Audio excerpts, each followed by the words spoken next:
Hello everyone and welcome back. This is Mac with another game from the Global Gamers Invitational round of 64. This is game 2 of the HasHe and DalaiLamer series.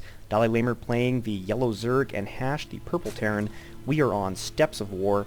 The previous game on Metalopolis won by DalaiLamer. He was able to successfully execute a nice timing attack with Mutalisks, and HasHe just didn't have what it took to counter.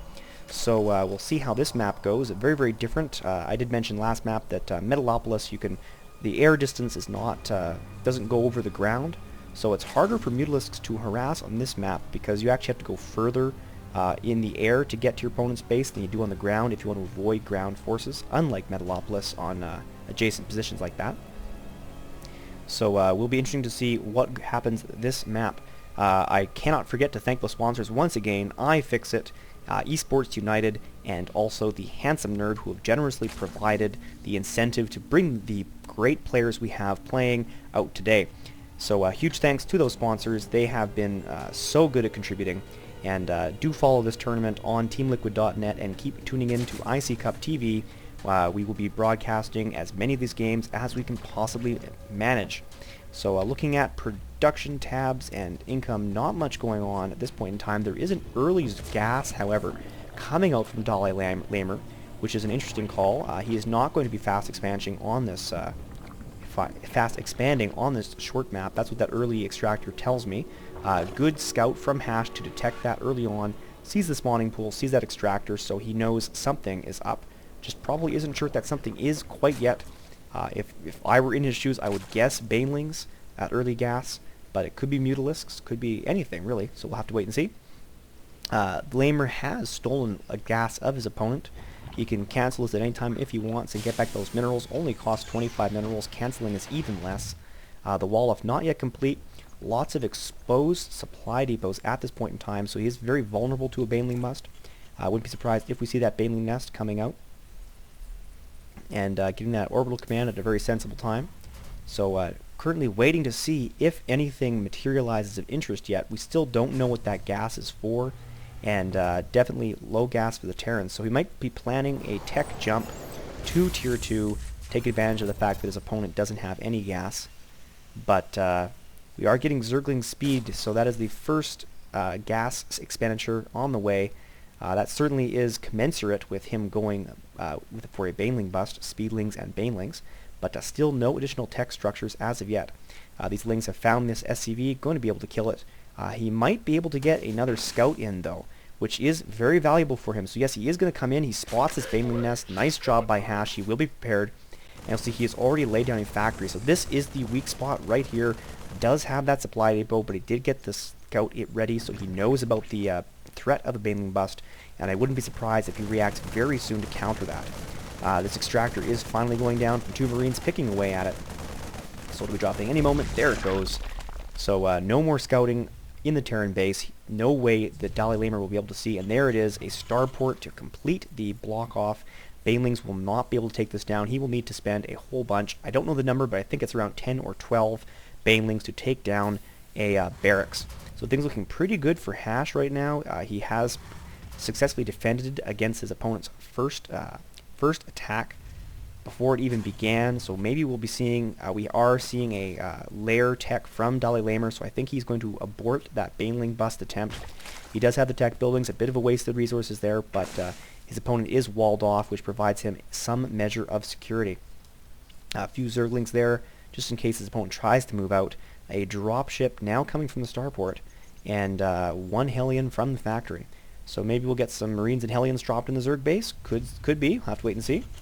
Second barracks coming down. And also an armory. And sorry, I keep hitting this mouse wheel when I'm scrolling. So the armory is going down. Maybe we'll be getting Thor drops. He'll have to move this factory if he wants to do that, however. So this Hellion is going to try and toast a couple Speedlings. He gets 1, no problem. And a Hidden Spire going down for DalaiLamer.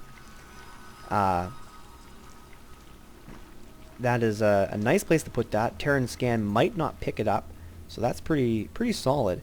However, he is playing off of only 1 base, and with only 1 base, that's 2 geysers. It's very, very hard for Zerg players to amass enough Mutalisks to just overwhelm whatever it is they're up against. It's very, very easy to counter Mutalisks in small numbers. So this Hellion is going to come out. Lots of Zerglings waiting for him, not in a nice line, and they are almost going to get a surround in. So the Hellion is now running for his life, trying to get a little bit of a scout before he's finally killed. And he is finally caught, and not before he sees everything that he had already seen. So he does not have any detection on that spire. I'll confirm that in a second. Yeah, so there is no indication of a spire. He did see this creep, which might be suspicious, but definitely does not know for sure.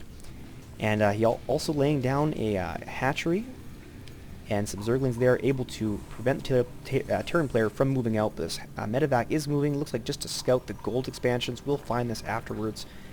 We are getting a Thor, a temporary supply block here on HasHe, and an expansion of his own. So both players now heading for Tier 2. No one has an upper hand as of yet. A very, very even game, and HasHe just picking up every production facility imaginable. Now 3 barracks, a factory, a starport. I have no idea what he's going at this point in time. Maybe he's going to be going another Marine siege tank build that was successful against the machine. And HasHe does detect this expansion, so both players will have an expansion at a similar time. They are more or less the same on harvesters. A 4 harvester lead for the Terran player, so he's doing a nice job macroing. And finally some action on the way. 5 Mutalisks are moving out around the map, going to try and harass the back of the Terran base. He currently does not have any missile turrets. Does have this engineering bay, but no turrets, so maybe another successful Mutalisk harass. But instead they are going to be heading for the center of the map, not the back of the Terran base at all. And I'm not sure what they're looking for. I guess they're just rallying with new, fresh produced Mutalisks. And they are going to enter the base. Looks like HasHe is going to spot this. He has started moving. There it is, the Thor and the Marines moving in. The Mutalisks are now into the SCVs, but reinforcements are on the way. Several already at the expansion, so not much economic damage. Those Mutalisks just have to do a flyby. Thor is going to get one shot, no big deal. The nice play by DalaiLamer to get into the SCVs a second time, able to snipe several more before the Marines and Thor catch up to them, so fairly nice, but pretty soon the door is going to be shut on this Mutalisk harass because of those Thors. And being forced away yet again, going to try back. This armory is a nice target. If he could snipe this armory, there would be no more Thors. So he's moving in again. There he goes. The Thor is already in position, anticipating the switch. And Mutalisk's driven away. One actually killed. A second Thor at the base. So 2 Thors. That is the end of the Mutalisk harass. So HasHe doing a very, very nice job. Just sitting tight and not being threatened. He also has a very, very large mineral lead, though not that much gas because he's not mining off his main base. But this Mutalisk harass really needs to stop. He is just wasting his time, energy, and resources trying to hit these Thors. He's got a tech switch. He is researching Burrow, so maybe going to be picking up roaches with Burrow pretty soon. If not, that's just to protect his drones, or perhaps to hide some Banelings. That would also make sense. So producing 7 Banelings now from the Zerglings here. And maybe he'll be rolling those in. Thors will not decimate Banelings quite like siege tanks will, and lots of Marines, so that's a pretty good call there. This Overlord being shooed away by some missile turrets, so nice defense from HasHe. Won't be having to worry about air attacks anymore. The Mutalisks are going to try again. This is a nice little angle to attack from. But once again, the Thors are going to spot them. Another Mutalisk goes down. What a waste. And I think it's really for the Zerg player at this point in time to try and make something happen. He is a little bit behind. Here we have an engagement coming up. The Marines are moving out with a Hellion. Are they going to catch these Banelings off guard? It looks like they are. Banelings forced to retreat. Oh no, almost there. Banelings are going to retreat. The Hellion trying to roast them from the back. And SCVs and Hellion on the front row to try and absorb some hits. Those Marauders in the front, and lots of Hellions trying to, or Banelings do successfully catch all the Marines, so all those Marines do go down, but only 2 Thors and nothing to finish up but Mutalisks. So looks like a nice push coming here from HasHe. Nothing in the Zerg players' arsenal to deal with this. The Thor is easily cleaning up, and there just aren't enough Zerglings to clean up what's left. And some Marines, Marauders, and Thors are going to take out this expansion. There's the GG. DalaiLamer claims, gives up the game, concedes to HasHe. It is now tied 1-1. So we're going to the ace match right away. So definitely keep checking out this tournament. But for the immediate present, definitely check out Game 3 right away.